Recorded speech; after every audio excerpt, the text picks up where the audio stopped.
जब बुढ़ापे में अकेला ही रहना है तो औलाद क्यों पैदा करें, उन्हें क्यों काबिल बनाएं जो हमें बुढ़ापे में दर दर के ठोकरें खाने के लिए छोड़ दें। क्यों दुनिया मरती है औलाद के लिए, जरा आप इस बारे में सोचिए।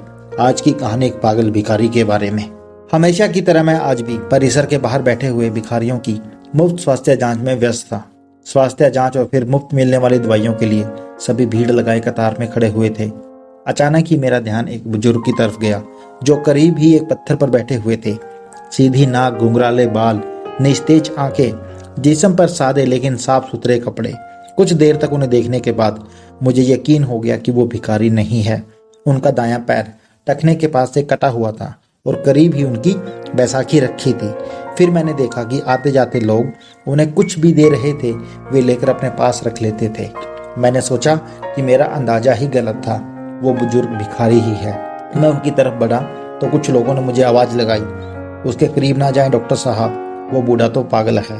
लेकिन मैं उन आवाजों को नजरअंदाज करता मैं उनके पास गया। सोचा कि जैसे दूसरों के सामने वे अपना हाथ फैला रहे थे वैसे ही मेरे सामने भी हाथ करेंगे। लेकिन मेरा अंदाजा फिर गलत हुआ। उन्होंने मेरे सामने हाथ नहीं फैलाया। मैंने उनसे बोला, बाबा आपको कोई शारीरिक परेशानी है क्या? मेरे पूछने पर वे अपनी बैसाखी के सहारे धीरे से उठते हुए बोले, good afternoon doctor, I think I may have some eye problem in my right eye. इतनी बढ़िया अंग्रेजी सुन मैं अवाक रह गया। फिर मैंने उनकी आंखें देखी। पका हुआ मोतियाबिंद था उनकी आंखों में। मैंने कहा, मोतियाबिंद है बाबा, ऑपरेशन करना होगा। बुजुर्ग बोले, oh cataract, I had cataract operation in 2014 for my left eye in Ruby hospital. मैंने पूछा, बाबा आप यहाँ क्या कर रहे हैं? बुजुर्ग, मैं तो यहाँ रोज 2 घंटे भीख मांगता हूँ सर। मैंने कहा, ठीक है, लेकिन क्यों बाबा? मुझे तो लगता है कि आप बहुत पढ़े लिखे हैं। बुजुर्ग हंसते हुए बोला, पढ़े लिखे? मैंने कहा कि बाबा आप मेरा मजाक उड़ा रहे हैं। बाबा, oh no doctor, why would I, sorry if I hurt you. मैंने कहा कि हर्ट की बात नहीं है बाबा, लेकिन मेरी कुछ समझ में नहीं आ रहा। बुजुर्ग, समझकर भी क्या करोगे डॉक्टर? अच्छा ओके, चलो हम उधर बैठते हैं, वरना लोग तुम्हें भी पागल ही कहेंगे। Well doctor, I am mechanical engineer. बुजुर्ग ने अंग्रेजी में अपनी शुरुआत की। मैं एक कंपनी में सीनियर मशीन ऑपरेटर था। एक नए ऑपरेटर को सिखाते हुए मेरा पैर मशीन में फंस गया और ये बैसाखी हाथ में आ गई। कंपनी ने इलाज का सारा खर्चा दिया और बाद में कुछ रकम और दी और घर पर बैठा दिया, क्योंकि लंगड़े बैल को कौन काम पर रखता है डॉक्टर। फिर मैंने उसे पैसे से अपना एक छोटा सा वर्कशॉप डाला, अच्छा घर लिया। बेटा भी मैकेनिकल इंजीनियर है। वर्कशॉप को आगे बढ़ाकर उसने एक छोटी कंपनी और डाली। मैं चकराया, बोला, बाबा तो फिर आप यहाँ कैसे, इस हालात में कैसे? बुजुर्ग बोला, मैं किस्मत का शिकार हूँ। बेटे ने अपना बिजनेस बढ़ाने के लिए कंपनी और घर दोनों बेच दिए। बेटे की तरक्की के लिए मैंने कुछ भी नहीं कहा। सब कुछ बेचकर वह अपनी पत्नी और बच्चों के साथ जापान चला गया और हम जापानी गुड्डे गुडिया यहाँ रह गए। ऐसा कहकर बाबा हंसने लगे। इतना ही नहीं, फिर मैंने कहा, लेकिन बाबा आपके पास तो इतना हुनर है, जहाँ लात मारे वहाँ पानी निकाल दें। अपने कटे हुए पैर की ओर ताकते हुए बुजुर्ग बोले, लात कहाँ और कैसे मारूं, बताओ मुझे। बाबा की बात सुन मैं खुद शर्मिंदा हो गया। मुझे खुद बहुत बुरा लगा। मैं बोला, आई मीन बाबा आज भी आपको कोई भी नौकरी दे देगा, क्योंकि अपने क्षेत्र में आपको इतने सालों का अनुभव जो है। बुजुर्ग, यस डॉक्टर, और इसी वजह से मैं एक वर्कशॉप में काम करता हूँ। 8,000 रुपये तनख्वाह मिलती है मुझे। मेरी तो कुछ समझ में ही नहीं आ रहा था। मैं बोला, तो फिर आप यहाँ कैसे? बुजुर्ग, डॉक्टर बेटे के जाने के बाद मैंने एक चाल में एक टीन की छत वाला घर किराए पर लिया। वहाँ मैं और मेरी पत्नी रहते हैं। उसे पैरालिसिस है, वह उठ बैठ भी नहीं सकती।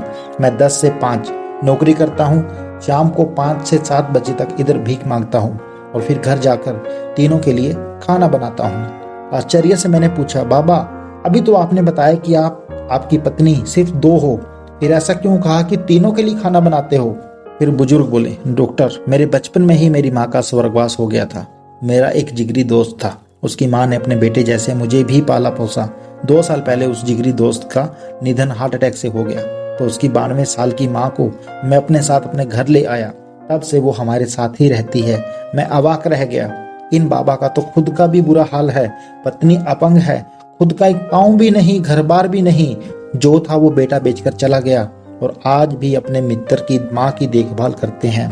कैसे इंसान है ये? कुछ देर मैंने सामान्य स्वर में पूछा, बाबा बेटा आपको रास्ते पे ले आया, ठोकरे खाने को छोड़ गया, आपको गुस्सा नहीं आता उस पर? बुजुर्ग ने कहा, नो नो डॉक्टर, अरे वो सब तो उसी के लिए कमाया था, उसी का था, उसने ले लिया, इसमें उसकी गलती कहाँ पर है। लेकिन बाबा, मैं बोला, लेने का ये कौन सा तरीका हुआ भला, सब कुछ ले गया, ये तो लूट हुई। अब आपके यहाँ भीख मांगने का कारण भी मेरी समझ में आ गया कि तनख्वाह के 8,000 रुपए में आप तीनों का गुजारा नहीं हो पाता, इसलिए आप यहाँ आते हो। बुजुर्ग, no you are wrong doctor, 8,000 रुपए में सब कुछ मैनेज कर लेता हूँ, लेकिन मेरे मित्र की जो माँ है उन्हें डायबिटीज और ब्लड प्रेशर दोनों है, दोनों बीमारियों की दवाई चल रही है उनकी, बस 8,000 रुपए में उनकी दवाइयाँ मैनेज नहीं हो पाती। मैं 2 घंटे यहाँ बैठता हूँ, लेकिन भीख में पैसों के अलावा कुछ भी स्वीकार नहीं करता। मेडिकल स्टोर वाला उनकी महीने भर की दवाई मुझे उधार में दे देता है। यहाँ 2 घंटे में जो भी पैसे मुझे मिलते हैं वो मैं रोज मेडिकल स्टोर वाले को दे देता हूँ। मैंने उन्हें देखा और सोचा, इन बाबा का खुद का बेटा इन्हें छोड़कर चला गया और ये खुद किसी और की माँ की देखभाल कर रहे हैं। मैंने बहुत कोशिश की, लेकिन खुद की आंखें भर आने से नहीं रोक पाया। भरे गले से मैंने पूछा, बाबा, किसी दूसरे की माँ के लिए आप यहाँ रोज भीख मांगने आते हो? बुजुर्ग ने कहा, दूसरे की? अरे मेरे बचपन में उन्होंने बहुत कुछ किया है मेरे लिए, अब मेरी बारी है। मैंने उन दोनों से कह रखा है कि 5 से 7 मुझे एक काम और मिला है।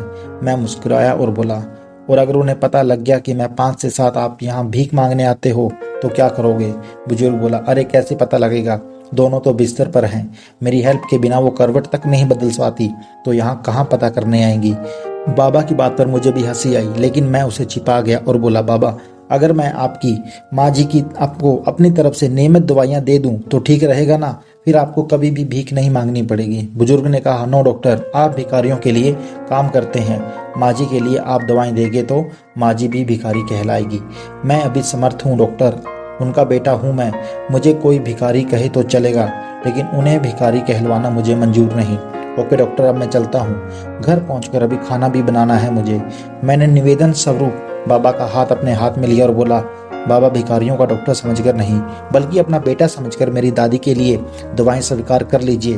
अपना हाथ छुड़वाकर बाबा बोले, डॉक्टर, अब इस रिश्ते में मत बांधो मुझे प्लीज, एक गया है हमें छोड़कर, आज मुझे स्वप्न दिखाकर कल तुम भी मुझे छोड़ गए तो अब सहन करने की मेरी ताकत नहीं रही।